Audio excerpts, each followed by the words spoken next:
On the campus at Ohio State, hungry students found very few options with so many businesses closed because of the level 3 snow alert in Franklin County. And no Uber, no none of that. 10 TV reporter Kevin Landers found one of the few places where kids could find a hot meal.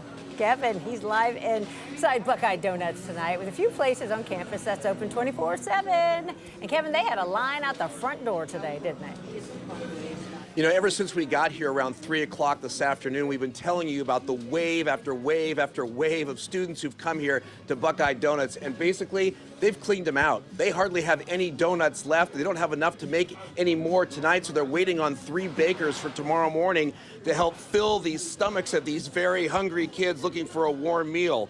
You know, without the ability to drive because of the level 3 snow emergency, students are walking through snow and bitter cold to get here. The manager told me they sold excess of 2,000 donuts. His employees said they've been working since 11 o'clock this morning and can't leave because the demand for food hasn't stopped.